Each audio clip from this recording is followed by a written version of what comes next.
Hey everybody, and welcome back to Build It with Tim. On this week's episode, we're talking about the barcode scanner and specifically how do we actually use the barcode scanner. Okay, so I'm going to show you how to use this feature, but then I'm also going to show you how to take it to the next level. All right, and what we're going to be doing in order to use this is it's actually baked into the form component. So primarily, we're going to be using the form component. We're also going to be using the little barcode module that you can enable inside of a specific field on a form. And then additionally, we're going to be talking about pipes and rules because, of course, we have to kind of push this to the limits and build some cool stuff. All right. So as usual, take a look at the finished product, then we'll jump into the building. Okay, so what we have here is actually a barcode that we generated inside of this application. And I'm going to flip over to my cell phone so that I can actually show you how we can now scan this barcode. So we can enable the barcode scanner. We can scan this barcode, and then we can fill out the form and hit save. And then if we go back to our application, you're going to see we now have a new registration record. Okay, so what we've done here is actually this is a text field and this is a connection field. So I'm going to show you how to do both of those things as soon as we get back to the builder. Okay, I'll see you there. All right, so what we're going to do today is we are going to talk about and show you how to use the barcode scanner inside of a form component. Okay, so it's really easy to use, and we can use this functionality that we currently have inside of the form component to do some more complex, creative, and unique things. So we're going to go over those things too. All right, a couple different use cases here, a couple different examples. Anyways, let's go over the first one. Okay, so here we have a simple, very, very simple data table called registrations. Okay, so let's say we were collecting information about registrations, okay?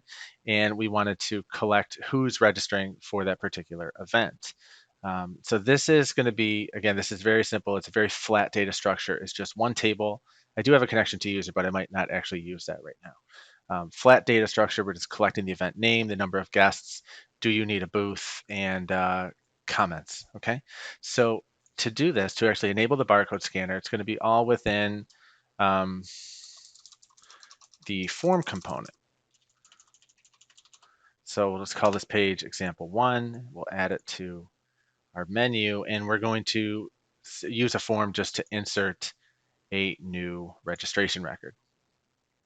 Okay, so what we can do is once we're actually inside of this form component, we can select something like a text field and we can enable the scanner. Okay, and then you're going to see there's a new option up here called Scanner Options where we can submit it on a successful scan, toggle on or off the scanner UI, um, set the width and height, and additional um, formats that we can scan. Okay, so I'm just going to leave it all as default and we're going to go with that. Okay, so there's not really going to be much difference here inside the builder, but once you preview this page, you're going to notice that there's an additional button here. Okay, so I'm going to switch over to my cell phone so I can show you. I could scan this with I can scan a QR code and show you how this is going to work. All right.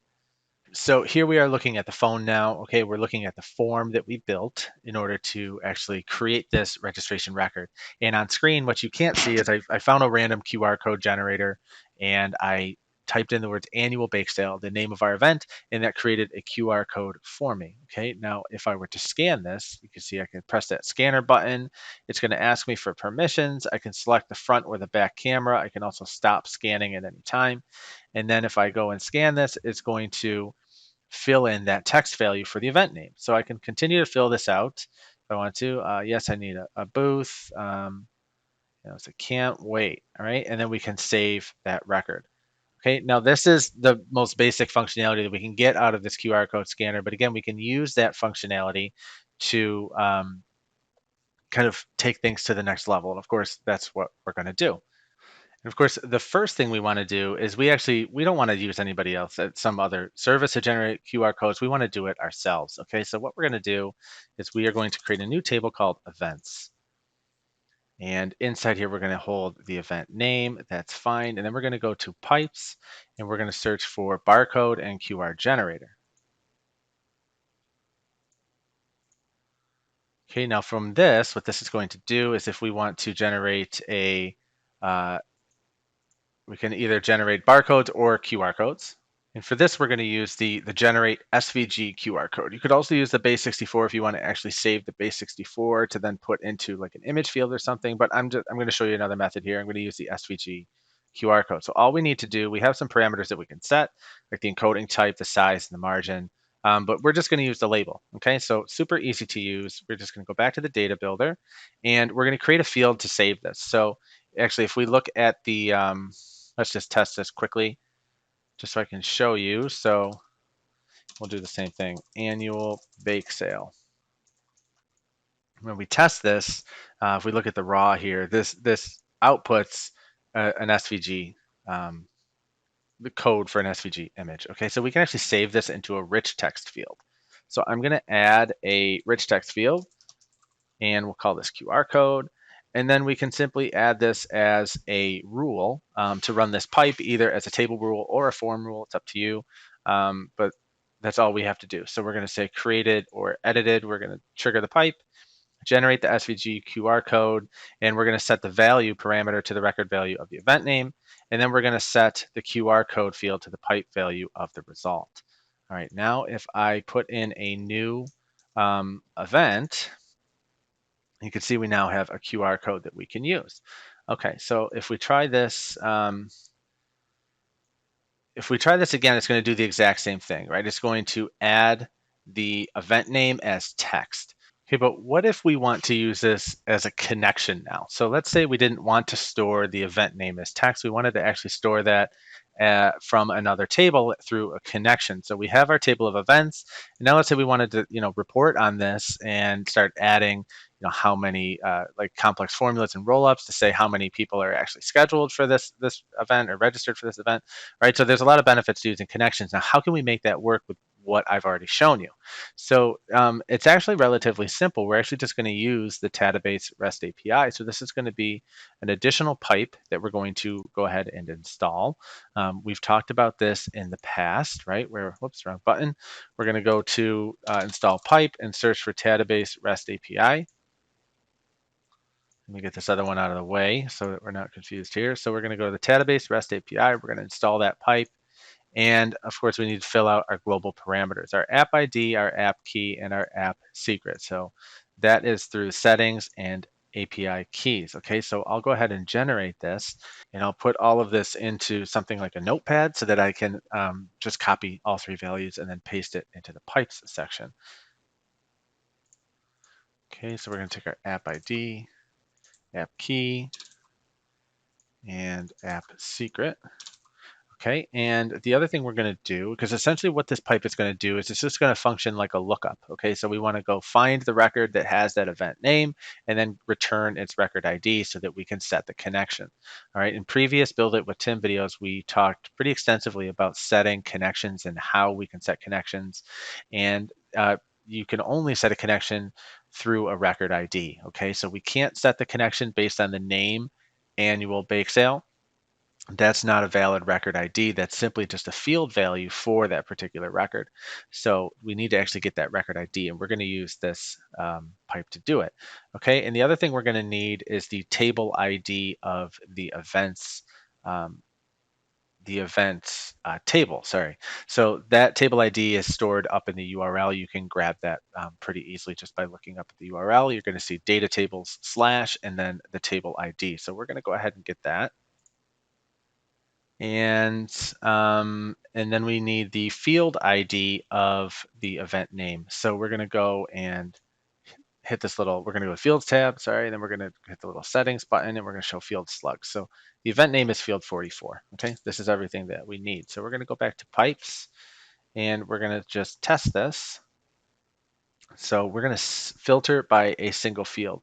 Okay, we can't use get a single record because this requires a record ID, and we don't know the record ID yet. So, or we'll just pretend that we don't, because of course there's ways to do that method as well.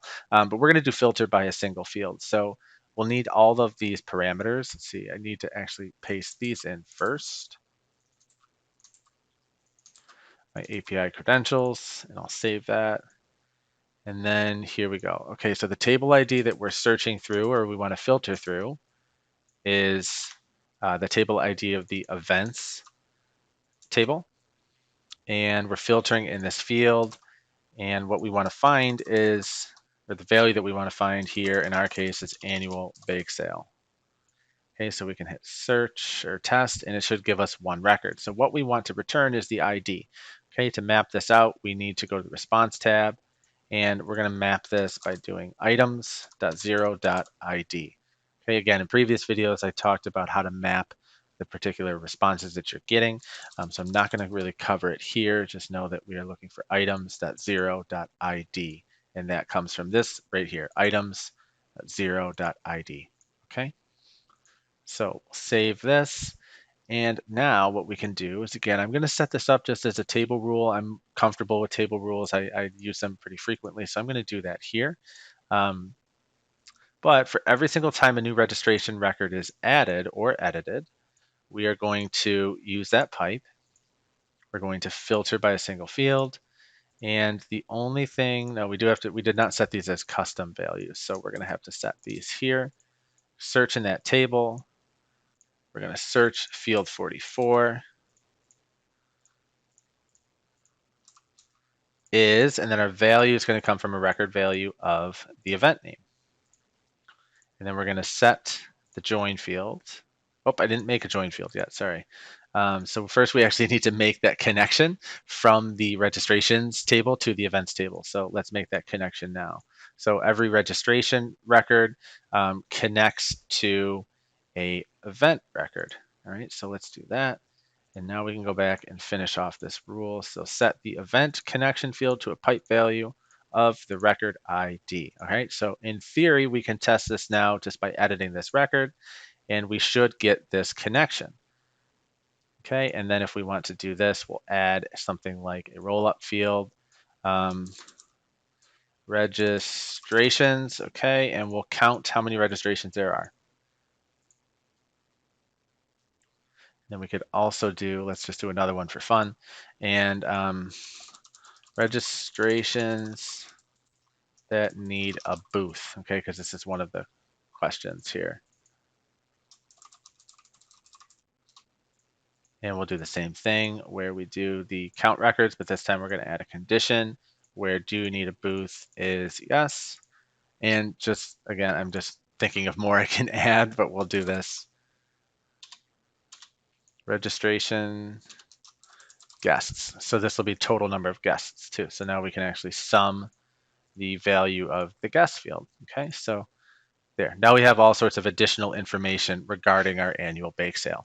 Okay, so now again, we're going to switch over to the phone so that I can show you a little bit more about connections and how this is going to work from the live app. But again, all of our rules right now are actually set up on the data builder side, right? Our event QR codes are generated through a table rule using the QR code pipe, and our API lookup is all done through a table rule in the registration table.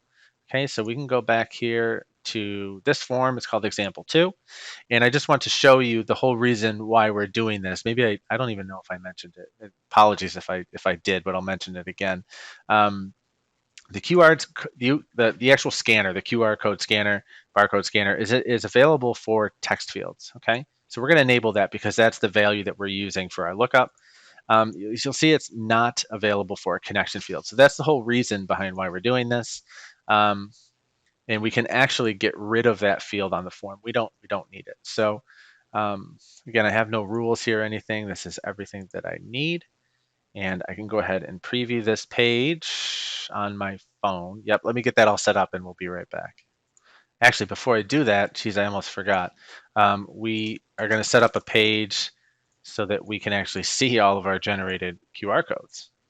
All right, so we'll do a detail page for the events, and that'll show us the barcode. Okay, so we'll go to the detail page just so it looks a little bit cleaner.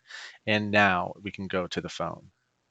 Okay, so here we've got the form where now we can scan this QR code that's up on my computer screen. All right, and we're going to see when I go through all this again, where we enable the scanner and scan it, it's going to insert the name of the event. Okay, and then we're going to put in how many guests we're going to bring. So I'll bring a lot of people this time. And for comments, we'll say very excited. And now we can save this, okay? And when we go back to our builder, And we check on those registration records now. Registration table, you can see that connection is made just like that. Okay, and again, that uses the Tadabase REST API pipe through a table rule, essentially doing a lookup based on a field value. Okay, so I hope this video gives you a good understanding of the barcode scanner, how to use it, how to enable it, and kind of a little small introduction into what you can do with it, both basic and more complex scenarios. Okay, so anyways, that's it for this week's video, an episode of Build It with Tim. I hope you enjoyed it, and we'll see you next week. Thanks for watching.